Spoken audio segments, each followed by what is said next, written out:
Asante kwa kuendelea kutazama Mshike Mshike. Usisahau kuungana nasi kupitia kurasa zetu mbalimbali za mitandao ya kijamii, Facebook, Instagram pamoja na X zamani Twitter. Tunapatikana kwa jina la Azam TV TZ, lakini ukurasa wetu wa Instagram kwenye michezo na burudani ni Azam TV Sports. Huko unaweza kutuandikia maoni yako na tukaje kuyasoma hapa pia kupitia Mshike Mshike.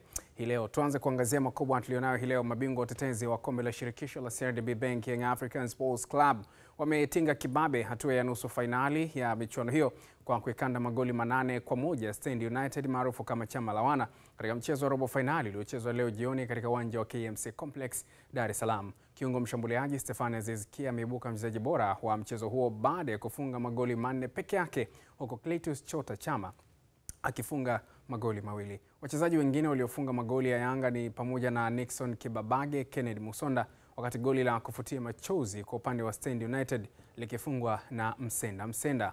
Kwa ushindi huo, Yanga itacheza dhidi ya JKT Tanzania hatua ya nusu finali, huku nusu finali nyingine ikiwa ni kati ya Simba dhidi ya Singida Black Stars. Wakati huo mwandishi wetu Omari Suleiman amekuwa shuhuda wa mchezo huo wa robo finali kombe la shirikisho la CRDB Bank kati ya Yanga dhidi ya Stand United, na hii ni taarifa yake.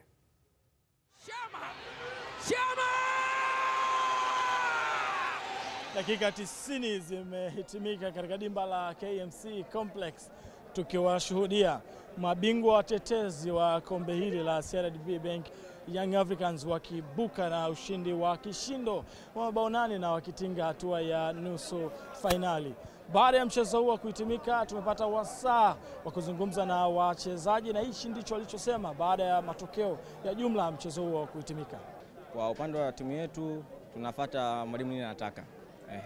Kila game ina ustahili wa uchezaji wake. Kwa hiyo tunamshukuru Mwenyezi Mungu tumeweza kutekeleza yale mwalimu aliyotaka. Kwa hiyo tupo katika meza kutetea ubingwa wetu. Nusu finali hata ungekutana na timu ya daraja la 3 haitakuwa mechi hizi. Kwa hiyo na imani nao wanajipanga na sisi tumejipanga. Timu ambayo itajipanga vizuri itaibuka na ushindi.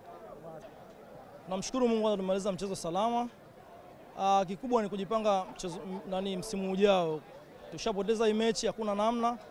Yanga ni wakubwa, lakini ndio hivyo, tushapokea matokeo. Ni football, hakuna namna, lazima tukubali, ni mpira. Kwa hiyo watuvumilie, tutarudi nyumbani, furaha itarejea tu. Baadhi ya mashabiki waliojitokeza katika dimba la KMC Complex kuisupport timu ya Young Africans wamezungumzia furaha yao baada ya timu yao kutinga hatua ya nusu finali. Hii ni mechi ambayo watu wengi waliangalia na kuamini kwamba Dar es Salaam Africans watapata ushindi mkubwa kama goli 8. Sababu kija kuangalia mashindano haya hakuna timu aina yote ambao iliyopata ushindi wa goli 8. Kwa hiyo nisemee kwamba niwashukuru sana wachezaji wangu, niwashukuru sana benchi la ufundi, vile vile niwashukuru sana viongozi wangu na kupata ushindi wa goli 8. Na kingine kwamba niwaambie hii ni twela. Mimi nataka kumwambia Mwenyezi Mungu, nataka kushukuru kwamba Mwenyezi Mungu ushindi wa leo tumeshinda, na viongozi wangu nawashukuru sana. Ila mimi nataka kuomba kitu kimoja tu, kwamba Mwenyezi Mungu, naomba Mwenyezi Mungu Simba awasaidie wafuzu ili tukutane. Mchezo wa leo kwangu mimi ulikuwa mzuri, tulikuwa lengo tuweze kuchezesha na wachezaji ambao walikuwa hawapati nafasi, wameweza kupata nafasi, lakini kubwa zaidi tunaendelea kulitetea ile kombe ambalo tunalo. Ndio jambo kubwa sana. Kwa hiyo yoyote ambaye anatokea mbele ni lazima twende tukamshughulikie kama leo tulivyomshughulikia wewe. Mechi ambayo tulikuwa tunahitaji sana. Hii ni do or die. Yaani kwamba unapopigwa unaondoka, na tulijua Stand wao watakuja kwa nguvu zote, sababu Stand sio wadogo, mpaka wamefika hapa unajua wamepambana huko nyuma, na sisi tukuwadharau. Tuseme twendeni jamani tukacheze mechi dhidi ya Stand. Kama ulivyoona kocha kikosi cha kwanza ambacho wamekianza, na tumeamini kwamba kimetulipa. Stefan Aziz Ki! Baada ya kutinga hatua ya nusu finali, Young Africans wanatarajiwa kuwakabili JKT Tanzania katika mchezo wa nusu finali. Nikiripoti kutoka hapa katika dimba la KMC Complex, mimi ni Omari Suleiman wa Azam Sports. Tukisalia kwenye taarifa za mlengo huo, hasa kombe la shirikisho, uongozi wa timu ya JKT Tanzania umeungana kwa pamoja kuhakikisha kuwa unatoa hamasa ya kutosha kwa kikosi chao kuhakikisha kinafanya vizuri nusu finali kombe la shirikisho la CRDB Bank. Akizungumza na Mshike Mshike, afisa habari wa kikosi cha JKT Tanzania Masao Bwire amesema hapo tayari kutoa kichapo cha kizalendo kwa timu yoyote watakayokutana nayo nusu finali. Tayari wananchi Young Africans wamefuzu kucheza nusu finali ya michuano hiyo baada ya leo kuifunga Stand United magoli 8-1 katika mchezo wa robo finali. Sisi tunashukuru kwamba tumekwenda hatua ya nusu finali katika mashindano haya ya CRDB Federation Cup, hatua ambayo ni kubwa. Malengo yetu si kuishia hapo. Malengo yetu ni kufika finali, na lengo kubwa kabisa ni kuwa mabingwa wa mashindano haya. Tunahitaji tupate uwakilishi katika mashindano ya CAF, na hilo hata uongozi wetu wa juu umelisimamia kuhakikisha kwamba unahamasisha vijana waweze kufika huko. Ninaposema uongozi wa juu, ninamaanisha Waziri wa Ulinzi Dr. Stergomena Tax, mkuu wa majeshi Jenerali Jacob John Mkunda, mkuu wa JKT Meja Jenerali Rajabu Mabele, mkuu wa utawala wa Jeshi la Kujenga Taifa Brigedia Jenerali Hassani Mabena. Hawa wote wanafuatilia mashindano haya na wanatoa hamasa kubwa kwa timu kuhakikisha kwamba inafanya vyema. Hawana hofu na mashaka timu hii itakapokwenda kwenye mashindano ya kimataifa kwamba kuna sehemu itakuja kukwama, kama ambavyo tumeona timu nyingine zikashindwa kupata nauli ya kuwapeleka, wakasafiri siku moja kabla ya mechi, wamefika kule wamechoka, ikawa ni aibu. Lakini hawa niliyowataja wako tayari kuhakikisha kwamba timu itakapokwenda kwenye mashindano ya kimataifa basi wanatangulia wiki 2 kabla ili kufanya maandalizi ya kutosha tuweze kufanya vyema. Masau Bwire, afisa habari wa JKT Tanzania. Baada ya klabu ya Yanga kuibuka na ushindi wa magoli 8-1 dhidi ya chama la wana Stand United hatua ya robo finali kombe la shirikisho la CRDB Bank na kutinga hatua ya nusu finali, mashabiki wa klabu hiyo mkoani Iringa wametamba kwamba hawana hofu ya kutetea ubingwa wa kombe hilo. Naiamini ni timu nzuri, tuna kikosi kizuri, na kulingana na kocha alivyoweka kikosi chake nitarajia huyu Stand United aweza katusumbua. Kwa kiuhalisia huyu ndugu yangu JKT ajiandae. Chapo hiki tunashuhudia kama tuko vizuri, kwamba kombe tunachukua, hakuna kombe bado tutakatoliacha, tunabeba vikombe vyote vya ligi ya Tanzania NBC. Ushindi kwa Yanga huu ni lazima, na ndio maana leo tulipoingia bila wasiwasi, tunajua timu yetu nzuri, gusa acha tuende kwao, ile imezoeleka. Kwa hiyo kwa mbele yetu anayekuja kama kawaida kichapo kile kinaendelea, na hii mpaka finali na mpaka tutoke. Magoli haya yakiashiria kwamba anayejipanga JKT ajipange na kuja kwa spidi ya magoli 8 na nyongeza 1. Namwambia JKT kule NBC alinikazia, lakini leo nimeingia nusu finali, anacho. Ili kombe tunalichukua, kombe tunalichukua. Kombe tunalichukua na tunaoka nalo. Uni mshike, endelea kuwa nasi, usiondoke.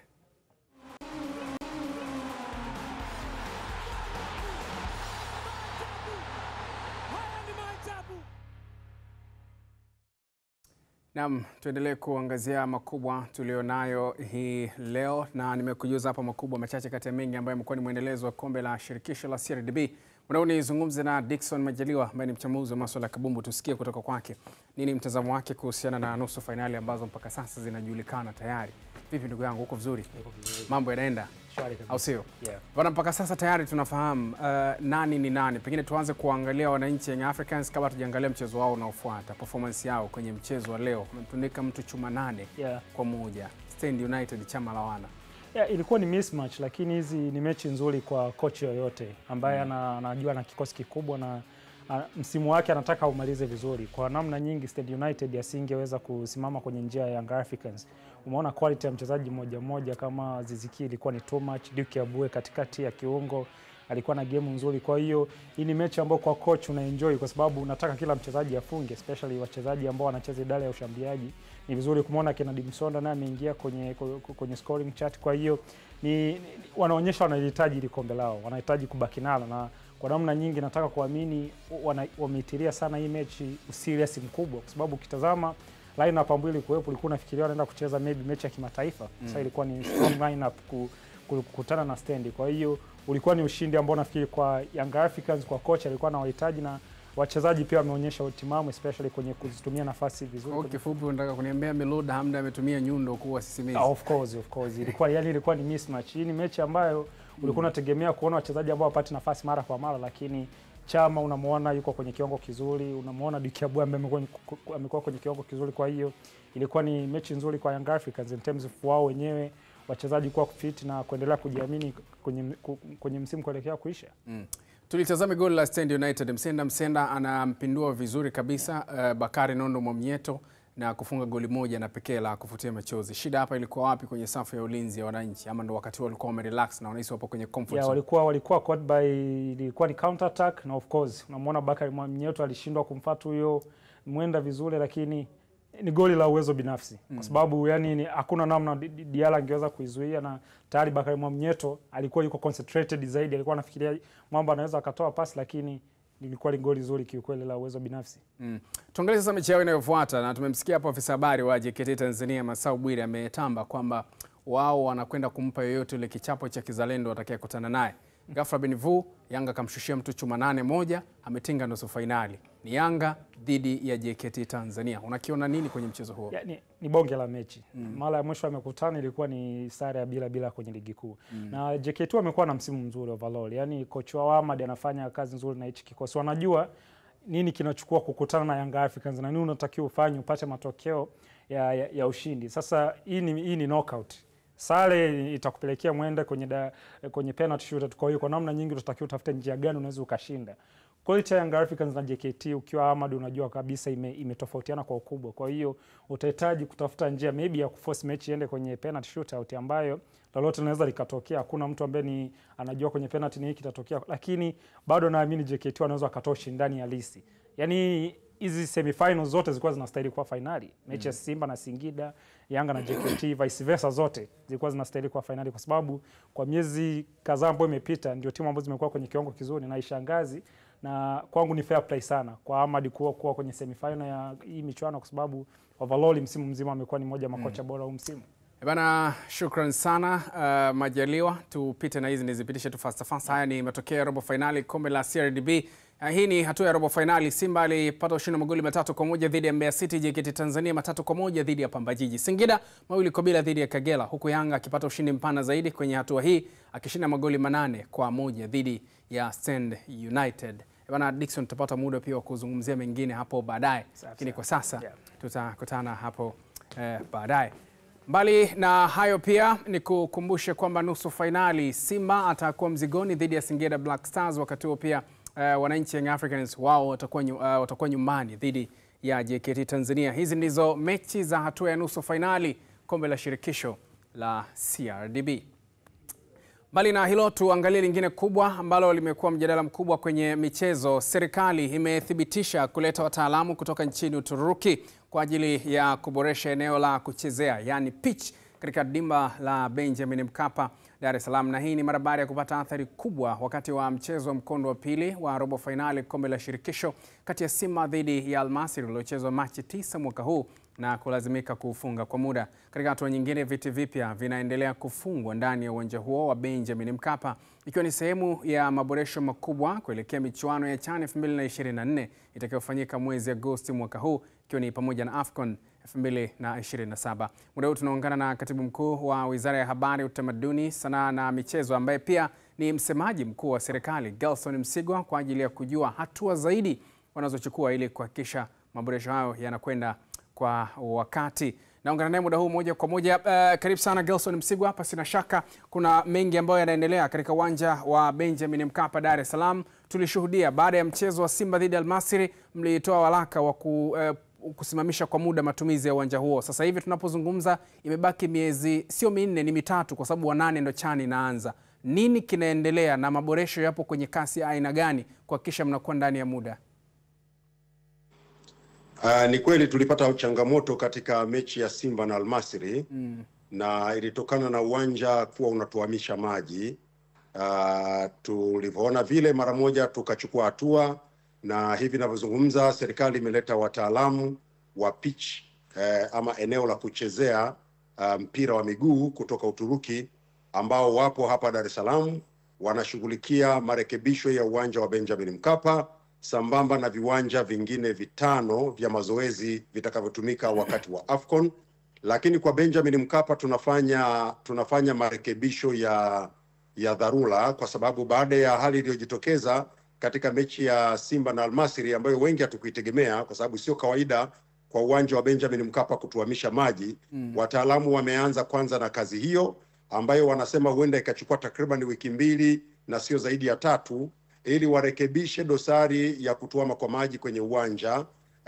Lakini pamoja na hayo, kulingana na program tuliyokuwa nayo, kwanza naomba niweke wazi kwamba ukarabati mkubwa uliokuwa unafanywa katika uwanja wa Benjamin Mkapa ama unaoendelea haukuwa unahusisha marekebisho ya pitch. Ulikuwa ni ukarabati unaohusisha maeneo mengine ya jengo linalozunguka uwanja na eneo la kukimbilia. Pitch ilirekebishwa na CAF wakati wa mashindano ya AFL, na CAF walituhakikishia kwamba pitch hii inaweza kutumika kwa miaka 2, na baada ya miaka 2 tunatakiwa tuondoe ile eneo la juu ama tabaka la juu la uwanja ili tubadilishe tabaka jingine na kupanda nyasi mpya. Sasa bahati mbaya CHAN ilikuwa Septemba mwaka jana, ikahamishiwa Februari mwaka huu, na sasa imepelekwa Agosti. Kwa hivyo uwanja umeanza kupata shida ya kutuamisha maji. Changamoto hii itakwisha baada ya muda mfupi. Uwanja utakuwa katika hali yake, tutaurekebisha kwa marekebisho hayo ya haraka ili utumike mpaka CHAN, na baada ya CHAN tutafanya marekebisho makubwa ya kuondoa tabaka la juu la uwanja wa Benjamin Mkapa la nyasi na kuweka tabaka jipya na kupanda nyasi upya. Naam, Gelson, kuna hili pia la viti ambavyo mmeanza kuviweka. Speed mpaka sasa ama kasi ya uwekaji iko vipi na mnataraji kuimaliza lini kwenye hii miezi 3 iliyosalia kuelekea CHAN? Ni kweli katika marekebisho ya uwanja wa Benjamin Mkapa ambayo yalihusisha marekebisho ya mifumo ya maji, mifumo ya umeme, mifumo ya taa, mifumo ya usalama na mambo mengine, pia ilihusisha mabadiliko ya viti vyote 62,000. Nafurahi kwamba viti vimeshaanza kufungwa. Mkandarasi ameshaviweka pale uwanjani, ameshavileta viti 40,000.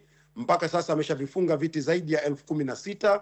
Kazi hii inatarajiwa kukamilika mwishoni mwa mwezi wa 4, lakini mpaka mwisho wa tarehe 15 mwezi wa 6 ya mwaka huu 2025 tunatarajia mkandarasi awe amemaliza marekebisho ya uwanja kwa 100%.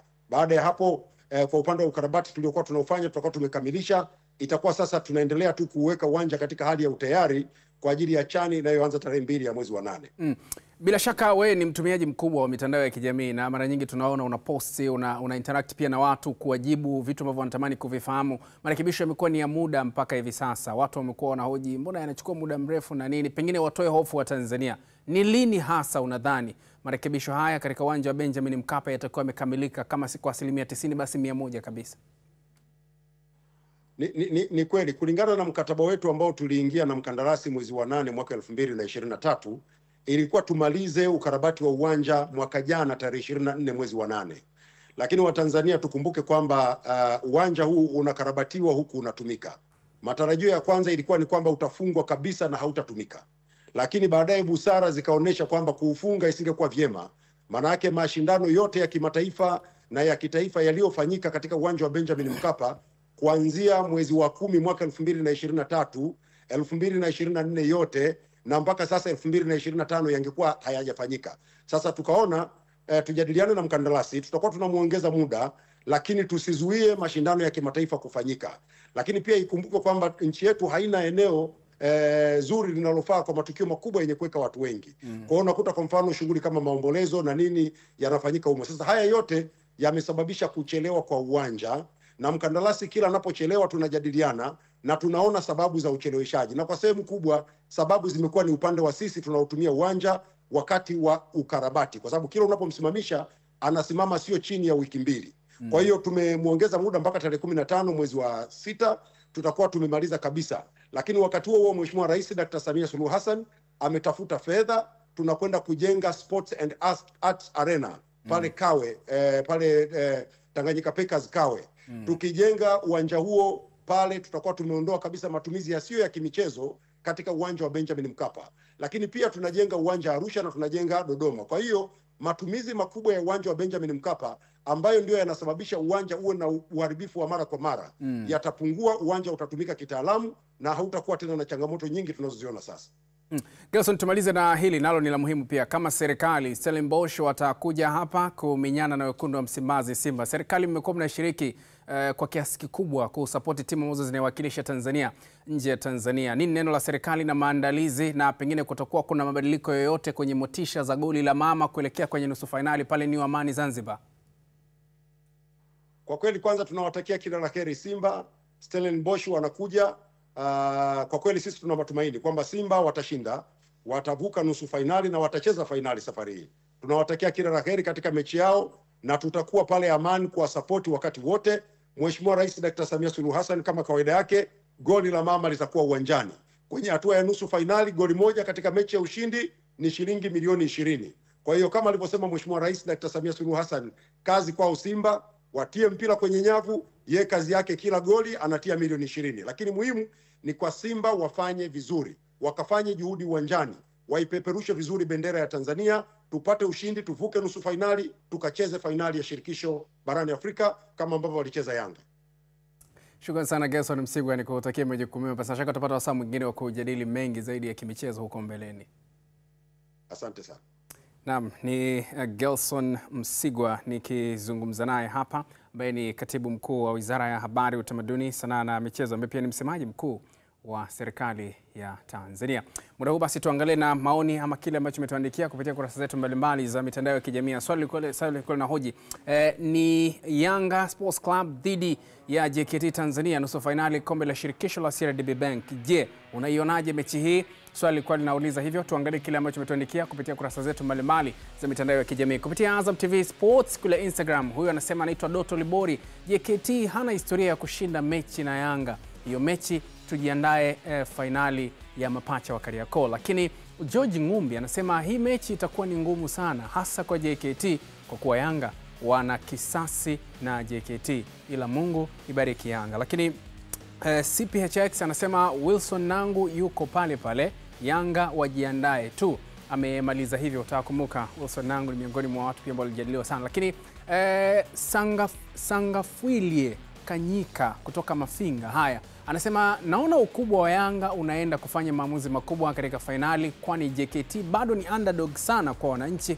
Ukiangalia leo Yanga ni kama amefanya mazoezi tu, hakuna timu ligi kuu imepigwa goli 8. Pia anasema nisiwe mnyimi wa maoni, naiona Yanga kukutana na Singida Black Stars. Haya, lakini Chata Black Tanzania anasema ni mchezaji mzuri sana kwa sababu anasema ni mechi nzuri sana kwa sababu JKT nao hawakufika hapa kwa bahati mbaya, wamepambana sana. Na anasema kwake yeye anasema kwangu mimi tunakwenda kushuhudia nusu finali nzuri sana, ingawa bado naipa Yanga nafasi kubwa ya kushinda kwa kuwa wao ni timu kubwa kuliko JKT. Lakini Buchumi Egidio yeye anasema kutokea kule Kakonko Kigoma, binafsi ni shabiki kindakindaki wa Simba kwa kikosi cha Yanga na ubora ulionyesha katika michezo mitatu ya mwisho wanaweza kufika finali. Naamini tutakutana nao ili kumaliza ubishi wa dabi ya Kariakoo.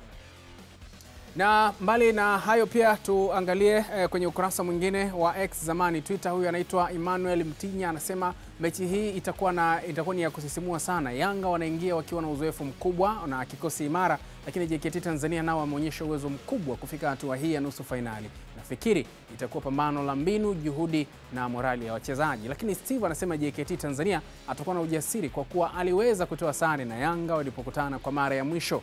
Yanga pia ana kumbukumbu ya kubanwa mbavu na JKT, hivyo atalazimika kutumia mbinu mbadala ili kupata matokeo.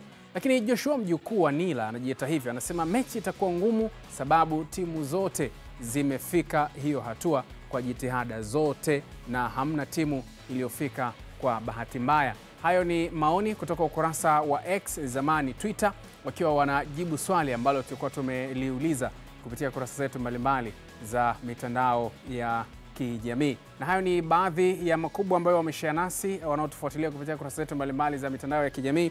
Huu ni mshike mshike, tuende break, lakini kabla hatuja kwenda break ni kukumbushe machache kati ya mengi tutakao kujuza kwenye mshike mshike tutakaporejea. Ni pamoja na haya: ongezeko la timu shiriki kombe la dunia mwaka 2030 bado kitendawili,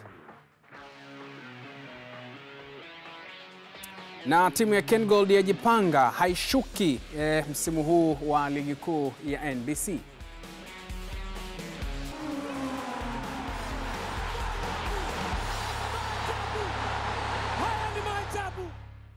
Asante kwa kuendelea kutazama Mshike Mshike. Jina langu ni Kennedy Moses. Tuendelee kuangazia makubwa tulionayo hii leo. Uongozi wa klabu ya Simba umesisitiza kwamba timu hiyo imepata matokeo katika mchezo wao wa nusu fainali dhidi ya Stellenbosch Afrika Kusini. Utapata matokeo unaotarajiwa kupigwa Jumapili saa 10 jioni katika uwanja wa Amani Complex kule Zanzibar. Ahmed Ali ni meneja wa habari na mawasiliano wa klabu hiyo, na hapa alipokuwa akizungumza nasi hii leo. Kuelekea katika mchezo wetu huu dhidi ya Stellenbosch, wako watu ambao wameshaingiwa na ubaridi kwa sababu tu tumehama kutoka Benjamin Mkapa tumekuja uwanja wa Amani. Wengi wana imani kubwa ya kwamba Simba ana uwezo wa kufanya vizuri anapokuwa katika dimba la Benjamin Mkapa. Imani ya kwamba Benjamin Mkapa hatoki mtu imewaingia na kuwavaa wana Simba. Hawa ndio ambao wanapata mashaka kuhamia uwanja wa Amani. Simba ataendelea kufanya ubaya ubwela kama kawaida kuhamia uwanja wa Amani. Simba ataendelea kuwa na ubora wake ule ule kuhamia uwanja wa Amani. Simba tutaweza kuvuka na kwenda hatua ya fainali. Kila mmoja anaamini hii ingewezekana kama ingekuwa Benjamin Mkapa, kwa sababu pale ni sehemu ambayo Simba tunakuwa hatueleweki ni kiumbe cha aina gani. Niko hapa kuwaambia, kuwahakikishia na kuwatoa hofu wana Simba, na niwaambie tu ya kwamba shehe ndiye ambaye amebadilika, kanzu ndiyo ambayo imebadilika, lakini shehe wetu ni yule yule. Tumehama kutoka Benjamin Mkapa, tumehama kutoka Tanzania bara na kuja uwanja wa Amani, lakini mnyama ni yule yule na atakayo kwenda kuyafanya ni yale yale, na malengo yetu ni yale yale, kuvuka nusu fainali kwenda hatua ya fainali. Malengo yetu ni yale yale, kumfanya vibaya Stellenbosch hapa katika uwanja wa Amani. Kwa hilo asitokee mwana Simba akawa na wasiwasi unalo ya kwamba tumehamia uwanja mwingine, makali ya Simba yatapotea ama ubora wa Simba utapotea. Niwahakikishie wana Simba ya kwamba Simba ni ile ile. Hata tungeenda kuchezea chini ya bahari, Simba ubora wake ni ule ule. As long as ni ardhi ya Tanzania, Simba tunakwenda kufanya yale yale. Kwa hiyo mtu asiwe na mashaka hata kidogo. Ambacho tungemfanya Stellenbosch katika uwanja Benjamin Mkapa ndicho ambacho tunakwenda kumfanya hicho hicho katika uwanja wa New Amani Complex. Kwa hiyo wala wasiwe na wasiwasi wao. Jukumu lao la msingi ni kuja tu uwanjani, mengine yote watuachie sisi. Wakati huo meneja wa habari na mawasiliano wa klabu ya Simba Ahmed Ali amesema wanaingia katika mchezo huo wakifahamu kwamba Stellenbosch sio timu ya kubeza hata kidogo. Stellenbosch sio mpinzani wa kumbeza. Ni kweli ni timu ngeni katika soka la Afrika, lakini mpaka anafika nusu fainali, manake kuna kazi kubwa ambayo ameifanya na kuna ubora aliyokuwa nao uliomfikisha hapa hatua ambayo amefika. Kwa hiyo hatupaswi kumchukulia poa hata kidogo. Kwanza kila mwana Simba anapaswa kushtuka, amewezaje kumtoa Zamalek ambaye ni bingwa mtetezi. Nina imani hapa kila mwana Simba alikuwa anapiga hesabu ya kwamba nusu finali ni sisi na Zamalek. Kila mwana Simba alikuwa na imani hiyo, lakini baada yake tukaja kupata matokeo ya kushtukiza. Tena Zamalek akiwa nyumbani kwao Misri amefia pale pale mbele ya Stellenbosch. Hii peke yake inapaswa kutufanya sisi wana Simba kuamka sasa. Inapaswa kutufanya sisi wana Simba kufikiria mara mbili aina ya mpinzani ambaye tunakwenda kukutana naye. Hajamtoa Zamalek kwa bahati mbaya, hajafika nusu fainali kwa bahati mbaya. Ana ubora uliomfikisha hapo. Ni Ahmed Ali, meneja wa habari na mawasiliano wa klabu ya Simba. Tukisalia hapo, kwa upande wa mashabiki wa klabu hiyo ya Simba kutoka Dar es Salaam, wametamba kufanya vizuri katika mchezo wa nusu fainali kombe la shirikisho la CAF dhidi ya Stellenbosch ya Afrika Kusini. Uliza kwanza, sisi tunashinda. Hiyo haina kuuliza. Kwanza kabisa yule kocha wetu kule ndio nyumbani kwake, ashakutana nao mara kibao, anawajua udhaifu wao, anajua uzuri wao, anajua ubora wao.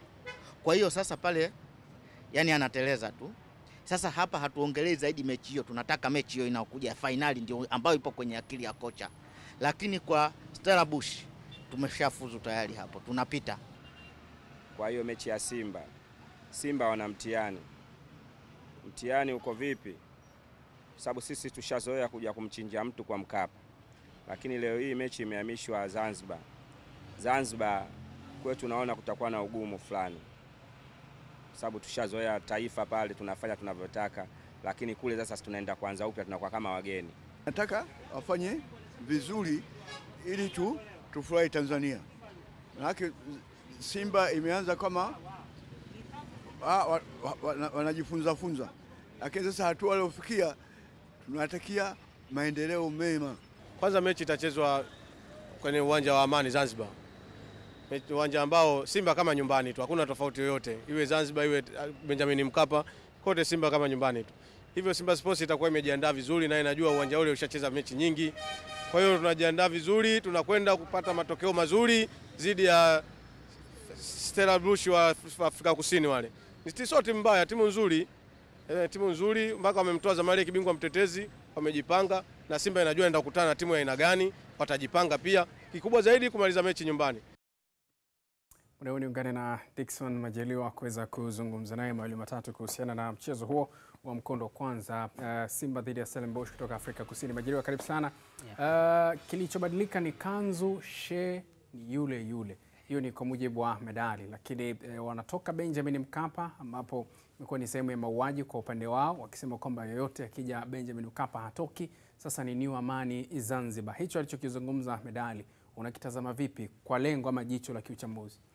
Yeah, of course Ahmed lazima uwe positive kwenye moment kama hizi, kwa sababu yani ukitoa Simba hata Stellenbosch atakuwa positive. Amemtoa bingwa mtetezi, kwa hiyo anajua kabisa lolote linaweza likatokea kwenye mashindano. So kwa Simba wanatakiwa wawe very positive kwenye kila nyakati, na haijalishi atacheza wapi, lazima wawe positive kwa sababu wanahitaji nguvu ya mashabiki ambayo ilikuwepo uwanja wa Benjamin Mkapa. Amani inatakiwa ijae hivyo, na wachezaji sasa hivi sio sehemu unaleta bad vibes, sijui unasema hatuwezi tukafuzu. Kila mtu lazima amini kama tunaweza tukafuzu. Kwa hiyo ni mechi ambayo of course kwenye matokeo ya mpira wa Afrika ni mechi ambayo imekaa kwa mtego kwa Stellenbosch wenyewe na kwa Simba, kwa sababu timu zote mbili zimefika semifinal ya kwanza. Stellenbosch ni mara ya kwanza kabisa kwenye michuano ya kimataifa, lakini wame-achieve na kampeni yao jinsi ilivyokuwa, imekuwa ni timu ambayo haitabiliki namna inavyopata matokeo, lakini wamefika hapa kwa sababu wanaweza wakateseka. Resilient ya dakika 90 ni kitu ambacho kimeonyesha wana utimamu wa kuweza kupambana na timu yoyote, wakapata matokeo ya ushindi. Kwa hiyo ni kitu ambacho Fadlu anakijua na Simba anakijua. Yeah. Stellenbosch hawa ambao tunawazungumza wanatoka Afrika Kusini, lakini kuna mechi kadhaa walicheza kwenye hatua ya makundi na wakapasuka chuma nyingi, zaidi ya chuma 5. Yeah. Nini kilikuwa kinawakwamisha kule ambacho pengine Simba anaweza kutumia kama faida kwenye mchezo? Ulikuwa ni upi ambao ulikuwa unawakwamisha? Na kitu kizuri ni kwamba kila hatua baada ya hatua wanajifunza, na ndio the same thing kwa Fadlu na Simba kwenye huu msimu, kwa sababu kampeni yao jinsi ilivyoanza, walianza mechi wakapoteza, lakini hatua baada ya hatua unaona timu inaanza kugain momentum, inaanza kuwa sawa, inaanza kuamini inaweza ikafanya lolote. Kwa hiyo ni mechi ambayo so far imekaa kimtego kwa pande zote mbili. Shukrani sana Majaliwa, tutapata saa mwingine pia kujadili mengi hayo. Ni Dickson Majaliwa nikizungumza naye kuhusiana na kuelekea mchezo ambao utakuwa unawakutanisha Stellenbosch watakuwa ugenini dhidi ya wekundu wa Msimbazi Simba. Tuendelee kuangazia mengine makubwa tulionayo hii leo. Kikosi cha timu ya Tabora United almaarufu kama Nyuki wa Tabora kimeanza maandalizi ya kukabili Singida Black Stars katika muendelezo wa ligi kuu ya NBC Tanzania Bara. Juma Kapipi anaarifu zaidi kutoka Tabora. Ikiwa imetokea kwenye kichapo cha mechi za mfululizo ndani ya ligi kuu ya NBC Tanzania Bara, Tabora United sasa imerejea tena viwanjani kujifua vema chini ya kocha wake msaidizi Halfan Mbonde, maandalizi kwa ajili ya kwenda kuikabili Singida Big Star siku ya Jumamosi. Tangia tahadhari kwa kuheshimu Singida kwa kucheza kwa plani na mipango ili tuweze kupata ushindi, kwa sababu sisi tuna pointi 37. Tukishinda tutakuwa na 40. Nyuma yetu kuna mtu Dodoma Jiji ana pointi 34 anatukaribia. Kwa hiyo tukifunga mechi na Singida itakuwa mbaya kwetu. Kwa hiyo tutapambana, tutapanga plani yetu ili tukabili Singida Big Star kuweza kupata ushindi, kutimiza pointi 40 ili kwenda kuiweka nafasi nzuri katika nafasi ya 5. Maandalizi yako vizuri, kila mechi yana maandalizi yake na tupo katika uwanja wa mazoezi. Tuliwafanyia makosa mechi zilizopita, tupo tunarekebisha ili tuweze kupata matokeo katika mchezo ujao. Tutaenda kuwa na tahadhari kubwa kwa sababu tunacheza away na mechi za away siku zote sasa hivi raundi ya mwisho zinakuwa ngumu sana. Lakini tutaweka maandalizi mazuri, tutaangalia ubora wao na tutaangalia mapungufu yao na imani kila kitu kocha atakiweka sawa katika mchezo huo. Nyuki hawa Tabora tangu kuanza kwa awamu hii ya pili ya msimu wa ligi kuu ya NBC Tanzania Bara imekuwa ikifanya vibaya mno. Kipigo ni nje na ndani, yaani iwe nyumbani na hata ugenini. Tofauti na ilivyokuwa hapo awali kwenye awamu ya kwanza ya msimu wa ligi kuu. Je, ni nini kimewakumba viumbe hao waliokuwa na sifa ya kutokukumbatiwa? Nasema ni mwisho wa ligi. Ligi inapoanza na kuelekea mwishoni inakuwa ngumu na kila timu inakutana nao inataka kushuka daraja na wanacheza kwao. Ndio maana ligi mechi zimekuwa ngumu, lakini tunapambana, tuna force, lakini mwisho wa siku tunafungwa. Lakini yote kwa yote timu Tabora tunajiandaa, nadhani kuanzia mechi ya Singida Black Star hataweza kufungua tena. Mashabiki pengine baadhi yao wameanza kupoteza matumaini, wengine wakidai kwamba pengine mnaweza kuwa mnauza mechi kwa sababu ndo mpo katika nafasi nzuri ambao hamwezi kushuka, mmejitengenezea mazingira kwamba ya uaminifu kwamba nyinyi mtasalia kwenye nafasi hiyo ya 5. Hili lina ukweli kiasi gani? Nasema washabiki kwanza waondoe wasiwasi. Hamna mtu anauza mechi na wewe huwezi kuuza mechi sababu hii ni kazi yako, kazi yetu, ni professional yetu, kwa nini tuuze mechi? Mashabiki waamini kama tunaenda kucheza mechi tunasidiwa tu kiuwezo, hata tunatufunga sio kwa ajili ya kuuza mechi. Hamna mnauza mechi. Washabiki wao waendelee kushikamana, kuungana timu yao. Wasio na sasa anauza mechi. Tunapambana lakini ndio mwisho wa siku tunakuja na matokeo yanakuwa mabaya kwetu sisi. Hatumuoni kocha uwanjani. Kocha yupo ataonekana. Wasio na wasiwasi washabiki. Kocha yupo ataonekana. Kwa ondofu. Juma Kapipi, Azam Sports, Tabora. Huni mshike, twende break, tutarejea, usiondoke.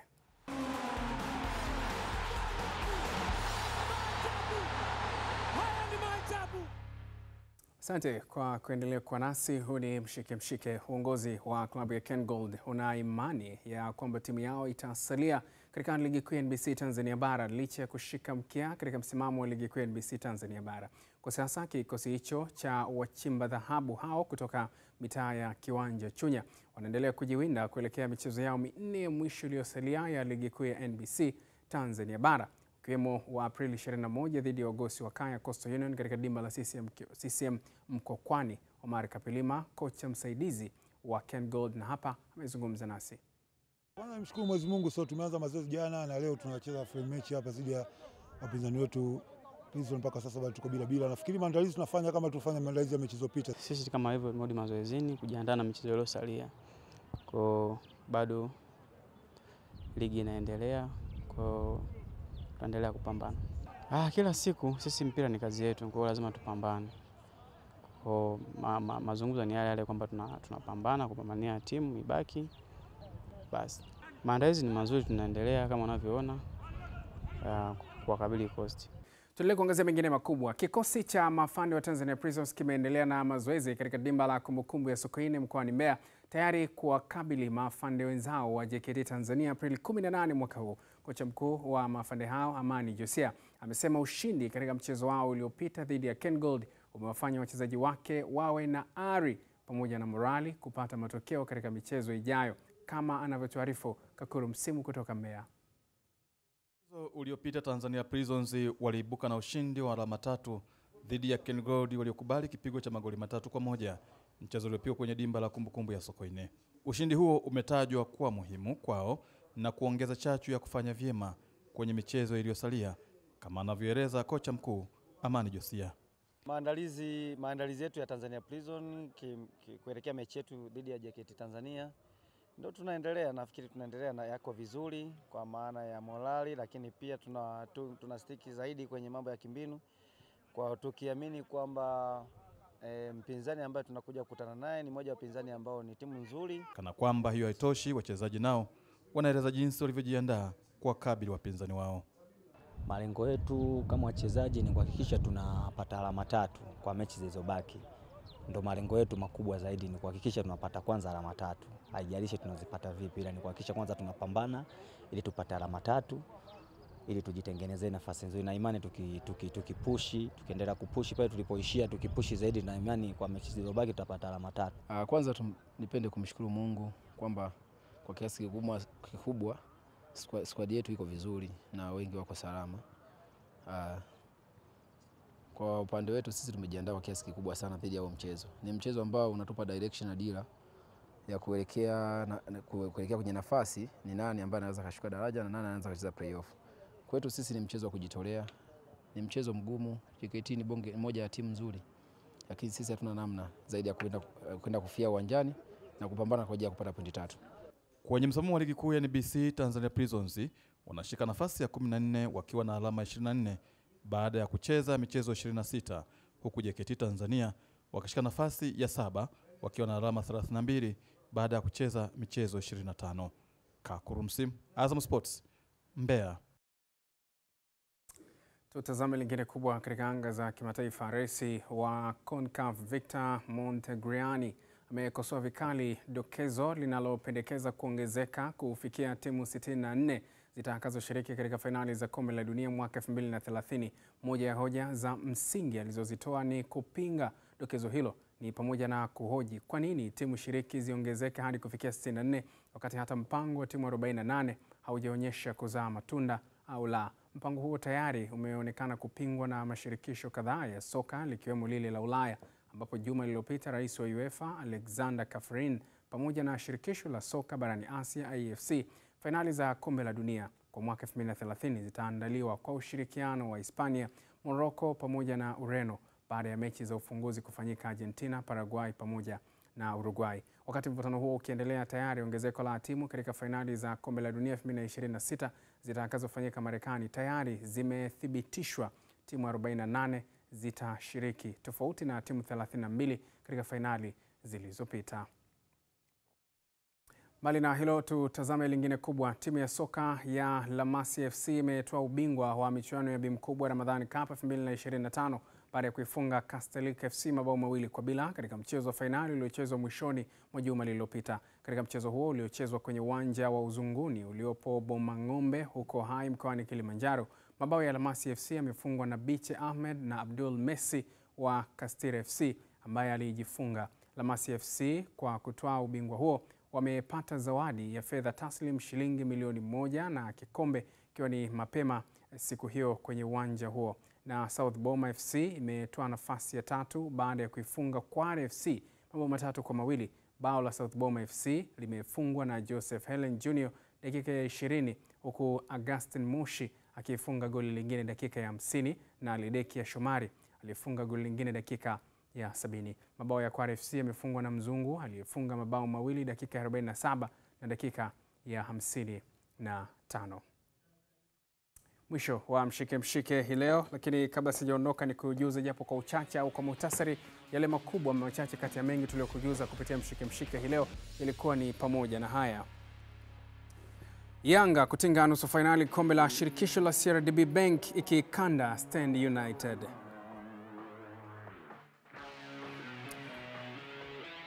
Jingine kubwa ilikuwa ni Simba kutamba kwamba itacheza hata icheze baharini. Ushindi dhidi ya Stellenbosch kombe la shirikisho uko pale pale. Na ongezeko la timu shiriki kombe la dunia mwaka 2030 bado kitendawili. Mwisho mshike mshike hii leo. Kwa niaba ya wote waliofanikisha hili, jina langu ni Kennedy Moses. Kesho nayo ni siku. Asante na kwaheri.